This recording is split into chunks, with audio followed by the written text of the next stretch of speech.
पीली चिड़िया, मेरी बात तो सुनो, मुझे तुमसे कुछ कहना है। अरे मुझे तुम्हारी कोई बात नहीं जा रही है। तुम चिड़िया, अपने काम से काम रखा करो तुम। सब पंछी कितने बुरे हैं, कोई भी मुझसे बात नहीं करता। ना जाने क्यों नहीं मुझसे बात करते।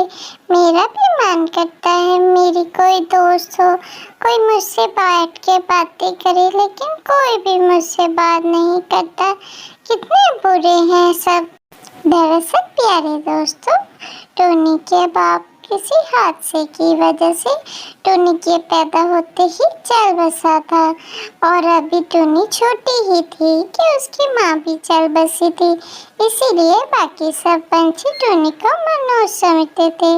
इसी वजह से उससे कोई बात नहीं करता था। चलो कोई बात नहीं, भूख बहुत लग रही है और कितनी गर्मी है, प्यास भी बहुत लग रही है। पहले जाकर नदी से पानी पी लेती हूँ और फिर जाके कुछ अनाज तलाश कर लूँगी। घर में जरा भी अनाज नहीं पड़ा हुआ। आज तो मुझे कहीं न कहीं से अनाज ढूंढना ही होगा, वरना आज भूखे रहना पड़ेगा। चलो पहले पानी पी लेती हूँ, फिर कुछ अनाज के बारे में सोचती हूँ। आज तो लाजमी कोशिश करना होगी अनाज ढूंढने की। क्या करूँ, कोई भी पंछी मुझे अनाज लेने ही नहीं देता। शायद कोई काम मिल जाए, आज जाके काम ढूंढ लेती हूँ। हो सकता है कोई काम मिल जाए तो फिर उन्हीं पैसों से अनाज ले लूँगी। फिर टोनी अपने अनाज की तलाश में चल पड़ती है। वो पहले नदी की तरफ जाती है, क्योंकि गर्मी बहुत ज़्यादा थी, इसीलिए वो नदी की तरफ जाती है कि जाकर उधर कुछ पानी पीकर और फिर अनाज की तलाश में निकल जाऊंगी।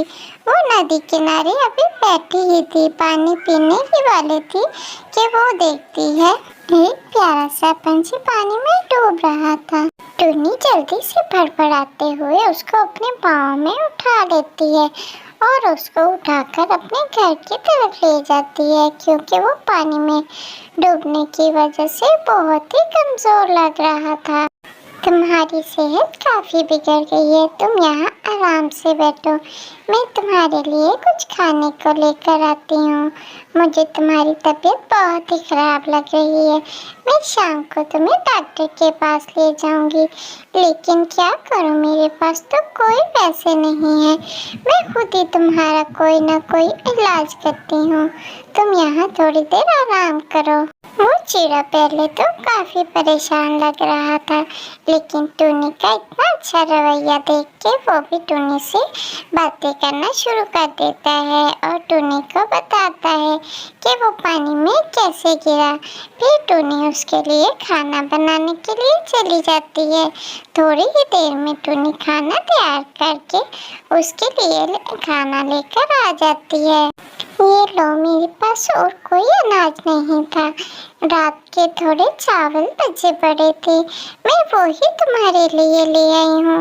अभी तक बिल्कुल ठीक है, तुम इसे बेफिक्र होकर खा सकते हो। तुम फिर यहाँ आराम करना, मैं तुम्हारे लिए और अनाज तलाश कर लाऊंगी। अभी तुम इस काबिल नहीं कि अपने घर जा पाओ। आपका बहुत एहसान है मुझ पर, आपने जो मेरी जान बचाई और फिर मेरा इतना ख्याल भी रखा। मैं आपका एहसानमंद हूँ। आप जो चाहे मुझसे मांग सकती हैं। मैं आपको मेरे लिए परेशान होने की कोई ज़रूरत नहीं। आप जैसा भी अनाज देंगी मैं खा लेता हूँ। तो तब तक प्यारे दोस्तों, आज मुझे आपसे बहुत सारे लाइक चाहिए, इसीलिए वीडियो को ज़्यादा से ज़्यादा लाइक करिए और हाँ, जल्दी से चैनल को सब्सक्राइब भी करिए। आप चैनल को सब्सक्राइब बिल्कुल नहीं करते, सब्सक्राइब का बटन लाजमी दबाया करें, क्योंकि ये प्यारी प्यारी वीडियो मैंने सिर्फ आपके लिए बनाई है। तो वीडियो को लाइक, सब्सक्राइब और नोटिफिकेशन का बटन ज़रूर दबाइएगा। तो चलिए देखते हैं आगे की वीडियो। फिर वो चिड़ा जिसका नाम टोनो था और टोनी दोनों सो जाते हैं, क्योंकि रात बहुत हो गई थी, इसलिए टोनी भूखी ही सो जाती है, कुछ भी नहीं खाती, और वो चिड़ा भी सो जाता है। क्योंकि चिड़ा नहीं जानता था कि टूनी के पास खाने को कुछ नहीं है, नहीं तो वो अपने खाने में से कुछ टूनी को दे देता। फिर सुबह हो जाती है, फिर टूनी उस चिड़े से कहती है, मैं कुछ अनाज की तलाश में जा रही हूँ, हो सकता है कोई काम मिल जाए तो मैं तुम्हें दवाई लेके दूंगी डॉक्टर से, लेकिन तब तक तुम घर में ही रहना। यहाँ बहुत खतरनाक पंछी होते हैं और वो तुम्हें नहीं छोड़ेंगे, इसीलिए घर से बाहर कम ही निकलना। हाँ ठीक है, तुम फिक्र मत करो, मैं अपना ख्याल रख लूँगा। तुम बस कोशिश करना कि जल्दी आ जाओ, बेशक तुम्हें अनाज मिले ना मिले, और मेरे लिए तुम्हें काम करने की कोई ज़रूरत नहीं है। मैं जल्द ठीक हो जाऊँगा और फिर अपने घर वापस चला जाऊँगा। अभी मैं उड़ नहीं पा रहा। तुम भी फिक्र होकर अनाज की तलाश में चली जाओ। फिर टूनी अनाज की तलाश में निकल जाती है। वो जानती थी जल्दी से मुझे अनाज ढूंढ के टूनों के लिए लाना होगा। वो जैसे ही जाती है, ये थोड़ी ही देर में एक चील वहाँ टूनों के ऊपर चक्कर लगाना शुरू कर देता है। टूनों को अकेले बैठे देखकर चील बहुत खुश होता है और टूनों के ऊपर चक्कर लगाना शुरू कर देता है कि जैसे ही मेरा दांव लगेगा टूनों को आज तो बहुत मज़े से खाऊंगा। लेकिन टूनों भी बहुत समझदार और होशियार था, क्योंकि वो एक शहजादा था जो बात टूनी और ये चील नहीं जानते थे, इसीलिए वो लड़ने में तो बहुत ही माहिर था। थोड़ी ही देर में फिर वो चील टूनू पर हमला करने की सोचता है। वो जैसे ही टूनू पर हमला करता है, टूनू तो उसकी जैसे बोलती ही बंद कर देता है। टूनू उसकी खूब पिटाई करता है। चील उससे माफिया मांगने लग जाता है कि मुझे छोड़ दो, मुझे छोड़ दो। फिर टूनू उसको छोड़ देता है। थोड़ी ही देर में टूनी घर वापस आ जाती है। टूनू, मैंने सुना है तुम पर किसी चील ने हमला कर दिया था। मुझे तो जैसे ही पंछियों से खबर मिली मैं फौरन घर वापस आ गई। तुम ठीक तो हो ना? तुम तो पहले बहुत बीमार थे, ऊपर से चील का हमला। तुम कैसे हो? तुम बोलते क्यों नहीं कुछ? तुम्हारी तबीयत तो ठीक है ना? तुम्हें कहीं चोट तो नहीं लगी? अरे हाँ टूनी, मैं बिल्कुल ठीक हूँ। मुझ पर जैसे ही चील हमला करने लगा था तो मैं अंदर घुस गया था और अपने घोंसले में छुप गया था, इसलिए मुझे कुछ नहीं हुआ। और देखो, मैंने तुम्हारे लिए खाना बनाया है। मैंने कुछ अनाज जमा करके तुम्हारे लिए खाना तैयार किया है। टूनू के बताने पर टूनी को कुछ सुकून मिलता है और फिर वो बैठकर बहुत मज़े से खाना खाते हैं, क्योंकि टूनू ने खाना बहुत मज़े का बनाया था। खाना खाकर रात काफ़ी हो जाती है, फिर वो दोनों सो जाते हैं। फिर ऐसे ही उनके काफ़ी दिन एक साथ गुजर जाते हैं। टूनी टूनू की खूब खिदमत करती है। अब वो सेहत याब हो चुका था। फिर एक दिन टूनू से उसके घर का पता पूछती है, ताकि वो टूनू के घर में खबर कर सके कि टूनू यहाँ है। टूनू, तुमने मुझे आज तक ये नहीं बताया कि तुम्हारा घर कहाँ है, और तुमने क्या अपने घर नहीं जाना? तुम्हारे घर वाले बहुत परेशान होते होंगे। आखिर तुम अपने घर क्यों नहीं जाना चाहते? क्या तुम अपने घर वालों से झगड़ा करके पानी में डूबे थे? नहीं टूनी, ऐसी कोई बात नहीं। मैं बिल्कुल अपने घर जाना चाहता हूँ और बहुत जल्द जाना चाहता हूँ, लेकिन मुझे तुमसे कुछ कहना है, इसीलिए इंतज़ार कर रहा था कि तुम मुझसे पूछो और मैं तुम्हें अपने दिल की बात कहूँ। मैं तुम्हें अपने साथ लेकर अपने घर जाना चाहता हूँ, अगर तुम्हें कोई इतराज़ ना हो तो।